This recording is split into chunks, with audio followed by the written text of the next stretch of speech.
what was it like writing this book, and what is it like now that you're done with it and now you get to tell the story? You know, this was a 10-year project of research and of writing. It was a part of a massive declassification process at the Bush Library. At one time, we had more documents under review for declassification and an RQ than at the rest of the presidential libraries combined. So it's really, really heartening and wonderful to be able to pull all that together and also make the documents available for anybody who's interested online for future researchers.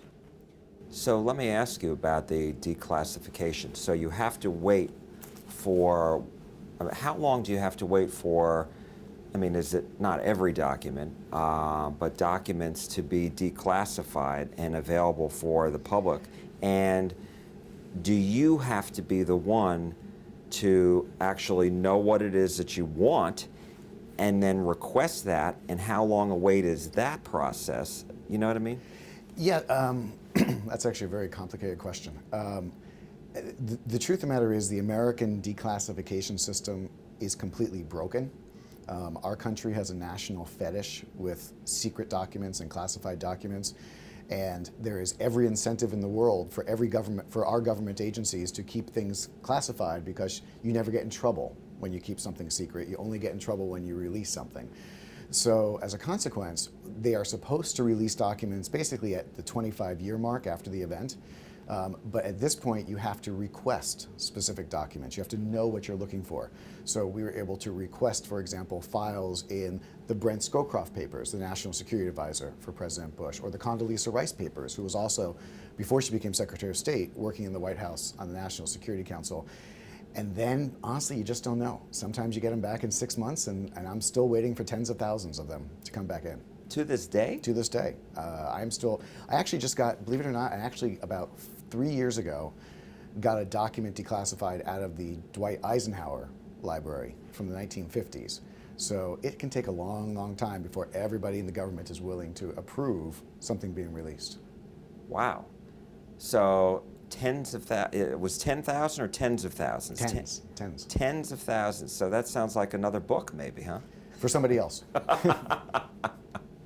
So, you know, I guess then that raises other questions of, you know, how do you know what to request? I guess when you're writing about, when you set out to write the book,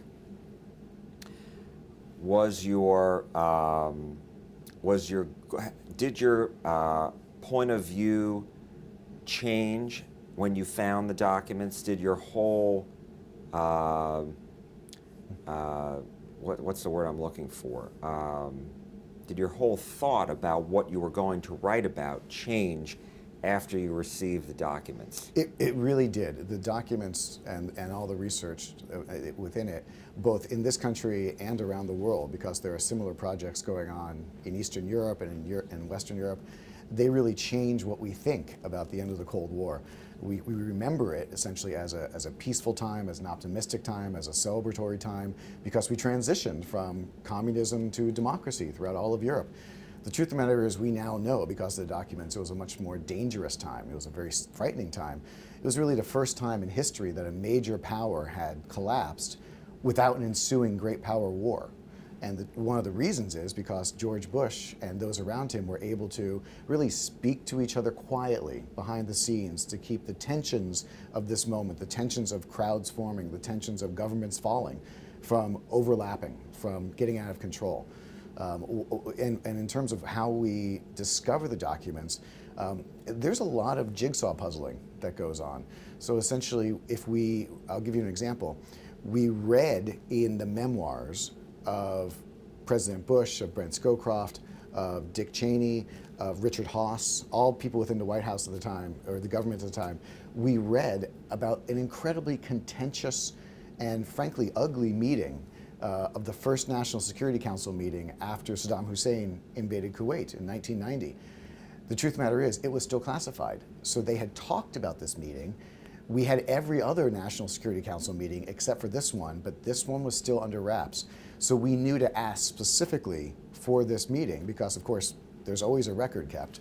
So since so many people talked about how contentious this meeting was, we knew it had to be a good document. And the truth of the matter is, it turned out to be really explosive. And what exactly was explosive about that first meeting before the Iraq War? Well, one of the way to understand what was explosive about this document is to think about what we actually did in the Gulf War. President Bush said, "This will not stand." We sent 500,000 troops, the largest deployment since Vietnam, over to the Persian Gulf, and we launched a major war to repel an enemy and to keep the sovereignty of Kuwait free. None of that is in the first meeting. In the first meeting, in the first hours after the invasion, basically President Bush, Dick Cheney, Brent Scowcroft, Colin Powell, who was chairman of the National Security Council, are all essentially asking, is it worth it? Do we care? If Saddam Hussein invaded Kuwait in order to get the oil, to sell the oil, and we want to buy the oil, should we care, essentially?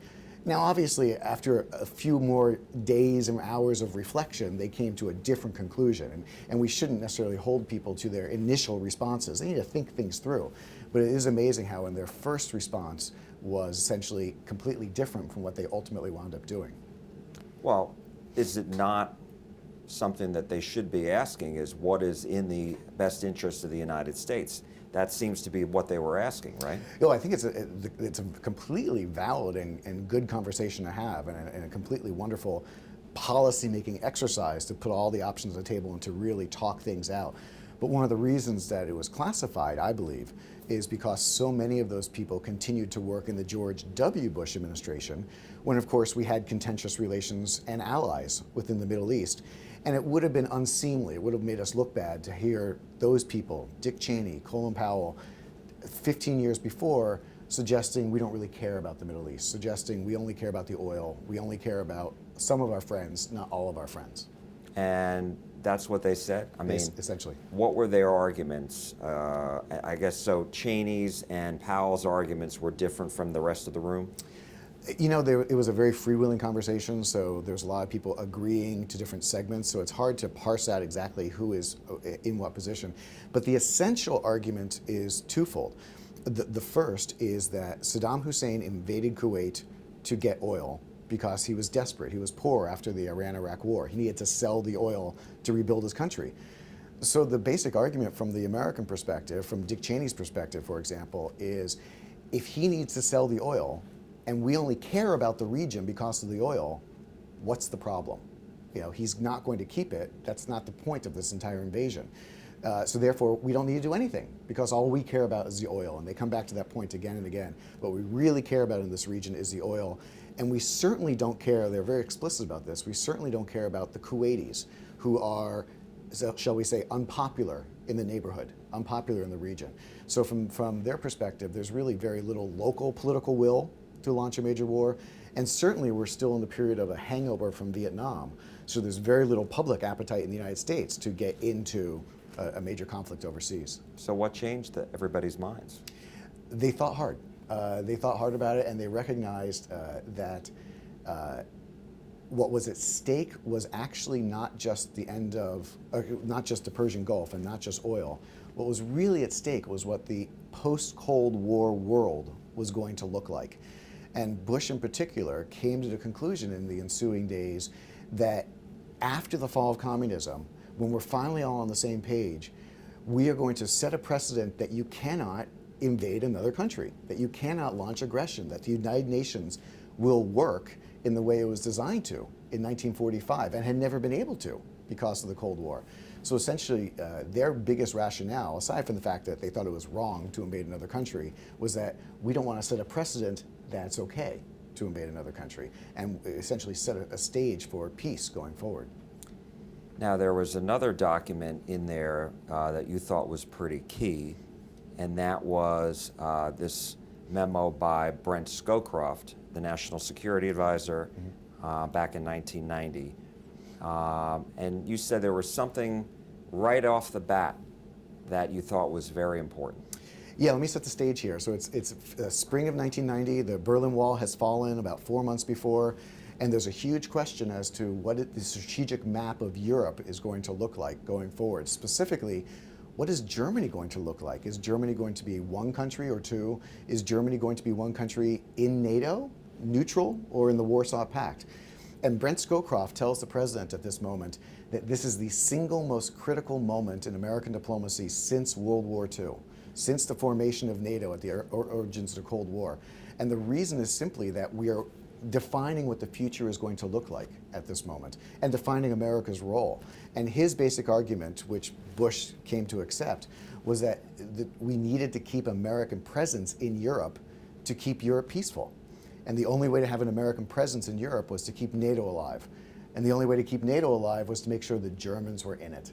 So Bush essentially cuts a deal with German Chancellor Helmut Kohl that the United States will support unification, which was what Kohl wanted, if Kohl gave them back a promise that Germany would remain in NATO, essentially in the Western camp, because that way the Americans would know they too could stay in Europe to keep the peace going forward. And as all this was going on, what is different about what's in the document that wasn't being reported back then? That's a great question. What's different is the level of, what's different between what's in the documents and what was being reported at the time is the level of detail and the private, quiet conversations that were going on. We knew, for example, that there were discussions going on between all the major parties. What we didn't know was the late night, 2-hour-long phone calls between President Bush and Margaret Thatcher of Great Britain, between President Bush and Mikhail Gorbachev, essentially trying to work through these ideas quietly, behind the scenes, essentially to work out all the really complex issues before they went public with them, so that everyone could be on the same page and be stable. It really was a remarkable story of a president who was willing to operate quietly and behind the scenes without anybody knowing, even if critics outside suggested he wasn't doing anything. Bush knew that he was working very hard quietly, and that quiet diplomacy at this moment was what was ultimately going to get America's goals. You brought up something. Was there a lot of criticism of President Bush and his efforts at that point? Yes, President Bush actually was criticized at every part of his political career and of his presidency, essentially with the exception of the immediate post-Gulf War period, essentially for the same reason that his critics always wanted him to do more, to say more. For example, when the Berlin Wall fell, the Senate Majority Leader and the Senate Minority Leader both gave exultation speeches celebrating America's victory in the Cold War, and they asked Bush to do the same thing, and he said no. He said, this is not a moment for me to celebrate as the president because we still have issues to solve. We still have potential enemies out there who might be upset if I celebrate too much, if I beat my chest. As Bush put it, I'm not going to dance on top of the Berlin Wall. There are bigger issues at stake here. So publicly, he was criticized, and publicly his poll numbers fell, but he knew something that the critics didn't know, which is those late night phone calls that he had been having with Gorbachev and with Kohl. He knew how tense and dangerous the situation was behind the scenes, something nobody in the public could know. What would you say the overall headline of the Bush presidency was? It was that the overall headline of this book and of the entire Bush presidency is that this was a much, much more dangerous and tumultuous and chaotic period than we even knew, and that it took a calm, prudent, quiet, experienced president to keep the peace, essentially. I think another president who was more volatile, who was more prone to outbursts, would perhaps have caused international relations to crumble. So what we're learning as the documents come out is essentially just how good, behind the scenes, President Bush was as a diplomat. And of course, that was his background all those years. Yeah, Bush is actually one could argue that Bush is the single most experienced person ever to become president. He had been a congressperson, he had been head of the Republican National Committee, he'd been head of the CIA, he'd been ambassador twice at that point, and of course, he was 8 years vice president to Ronald Reagan. He had the longest resume of any president coming to office, and most of it was focused on foreign affairs. That was really a place that he felt a passion. And of course, that explains in many ways his defeat in 1992 to Bill Clinton. At the end of the Cold War, at the end of all that successful diplomacy, the American people essentially said, job well done, we need somebody who's better at the domestic economy now. Diplomacy is over, we don't need that anymore, we need somebody to look homeward. And of course, Bush lost the election as a consequence. Looking back, do you think that had people realized what really went on behind the scenes, that they may have given President Bush another chance? That's a great question. I don't think so. I don't think that if people knew at the time what we know now, I think it would not have changed the outcome of the '92 election, because that was an election about domestic issues. Essentially, Bush demonstrated, people knew that he was an expert diplomat and an expert policymaker on the international scene, but that was already known, that people understood, even beyond what we've subsequently learned. And so, But I'm going to Yeah. ask you, though, they didn't realize, though, with all the detail that we now know about how he was able to smooth everything over. So we almost took it, did we take it for granted? I think we took it for granted a little bit, but let me give you an analogy. Essentially, if you have a bomb and the bomb disposal unit comes and defuses the bomb, you don't need the bomb disposal unit anymore. Essentially, the American people faced a tumultuous international scene during these 4 years. Everything turned out successfully from their perspective, so it seemed okay to turn back to the domestic economy. And frankly, Bush was willing to turn to the domestic economy in the next term as well, had he had the chance. Everyone knew, the Cold War being over, this is a time that we were going to focus on rebuilding and retrenching and re-educating and reindustrializing, not necessarily on diplomatic issues. And let me ask you, as far as you talked earlier about the importance of keeping NATO in place. If that had fallen apart, what would the world look like now? This is really the single most important takeaway for our own times, I think, that the strategic map that Bush created, keeping NATO alive, keeping Germany within it, keeping the United States and Europe, completely changes how the world looks now with all of our problems. So imagine if NATO hadn't existed, if NATO crumbled, if the United States retreated back across the Atlantic, and yet you still had a Russian nationalist like Vladimir Putin pushing on Europe, trying to annex parts of Europe, what it would look like without American troops or NATO troops keeping an eye on him. If we think Vladimir Putin is reckless and rambunctious now, imagine what he would do if American troops were 8,000 miles away and not 80 miles away. The world would look very different. The world would look like a much more dangerous place, I think. And was there anything else that surprised you during your research? One of the key things that surprised me is something we haven't talked about yet, which is China. We remember the end of the Cold War as a celebratory period. We remember 1989 for the fall of the wall. The Chinese remember 1989 for Tiananmen Square. And one of the things that was really surprising to me was how deeply American policymakers cared about the democracy movement at Tiananmen Square, and yet simultaneously how they completely misunderstood the democracy movement at Tiananmen Square. What do you mean? When American policymakers saw people in China carrying signs that said freedom and democracy, by the way, signs written in English so the global audience could understand them, they presumed that they were thinking of those terms like Americans, that yes, they want to be like America, they want American freedom, they want American democracy. We now know from the Chinese, from a lot of incredible research on that side, that the student movement was really about reforming the Chinese system, was about saving the communist system, if you will, which was undergoing a tremendous amount of tumult because of economic change, which was undergoing political change, which had a lot of corruption in it. They wanted to essentially get back to good communism, not bad communism, which they defined as democracy, as in communism for everyone. That was how they used the word democracy. So we completely misread, in many ways, what the Chinese students were after and thought that they wanted to be like us, when in reality, they wanted to be better Chinese. So what was the impact then? The impact is, that's a good question. The impact of American misunderstanding of Tiananmen Square in many ways is that Bush in particular tried particularly hard to make sure that China remained a part of the international system, because he believed that the student movement he saw in China was essentially a democratic movement like the other democratic movements around the world, and that essentially what caused that movement was engagement with the West. The more China was engaged with other countries, the more democracy would flourish.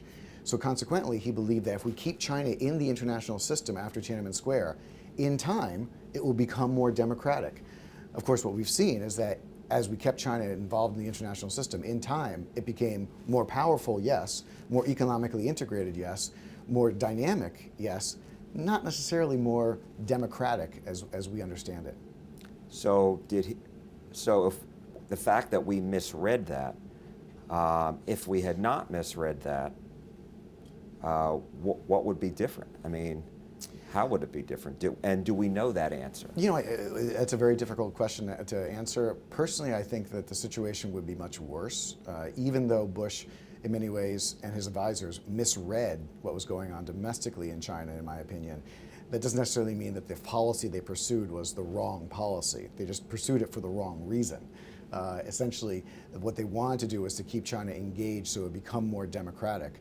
What they wound up doing was keep China engaged, which at least allowed the rest of the world to influence the way the Chinese developed and make sure the Chinese stayed within the United Nations, make sure the Chinese stayed within the World Trade Organization, make sure the Chinese stayed involved, so that now, today, we have a China which is a major international player and accepted on the world scene.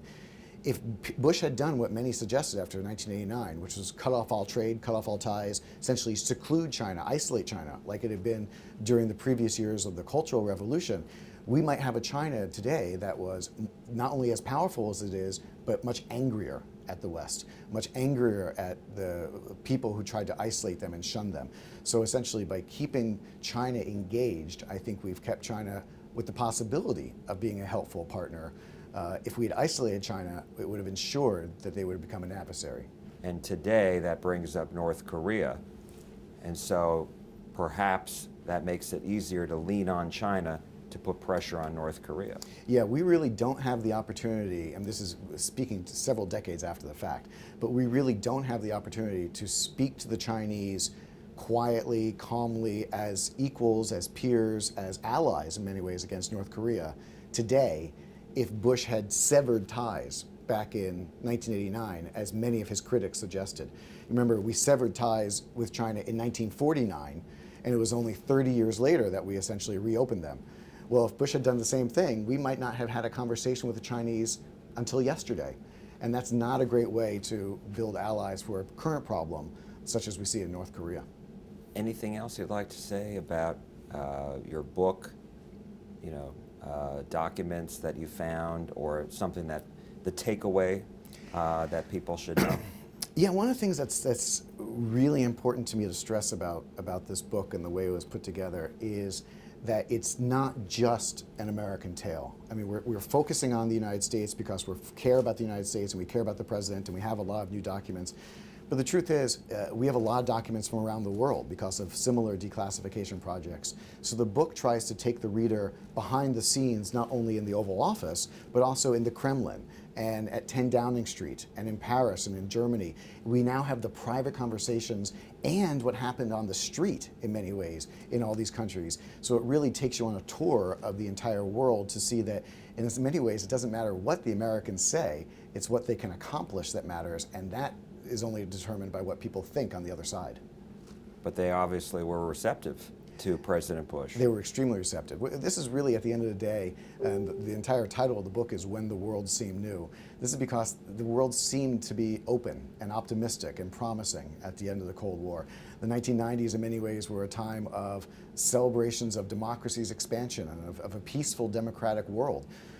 Obviously that came not to fruition, but in many ways Bush was able to hand the baton to the next president to see what happens next. He didn't foreclose any options when he was president.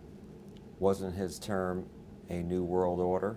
It was a new world order. In fact, one of the reasons that Bush was criticized for the term a new world order is that it didn't sound very new. And that's actually a really important point, that the new world order that Bush wanted was the world order that he had fought for during World War II.